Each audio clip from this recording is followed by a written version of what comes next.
શરીરનો અંદરનો કચરો સાફ કરવા માટે ડિટોક્સ જ્યુસ બનાવીશું. એના માટે 3 આમળા લેશું, 1 બીટ, અડધું લીંબુનો રસ, અડધો સફરજન લેશું અને અડધી કાકડી અને થોડા લીલા ધાણા લેશું. આ રીતે બધાના ટુકડા કરી લેશું. તો છાલ કાઢવાની જેમાં જરૂર પડે ને એની છાલ કાઢવાની.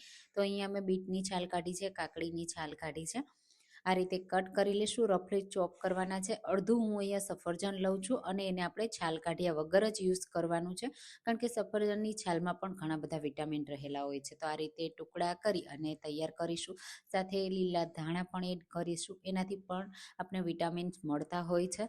આ રીતે બધું મિક્સર જારમાં એડ કરી પાણી એડ કરીશું અને એકદમ સ્મૂથ બ્લેન્ડ કરી લેશું. આ રીતે બ્લેન્ડ થઈ જાય ને એટલે મોટી કાણાવાળી ગળણી લેવાની અને એનાથી ગાળી લેવાનું, જેથી આપણે ફાઈબર પણ મળે અને શરીરનો અંદરનો કચરો સાફ કરવામાં હેલ્પ મળે. આ રીતે બધું ગાળ્યા પછી સ્વાદ પ્રમાણે મીઠું અને લીંબુનો રસ એડ કરી દઈશું. તો આપણું એકદમ હેલ્ધી ડિટોક્સ જ્યુસ તૈયાર છે. તો સવારે દરરોજ 1 ગ્લાસ પી લેશો ને તો આદત પડી જશે અને ટેસ્ટી છે.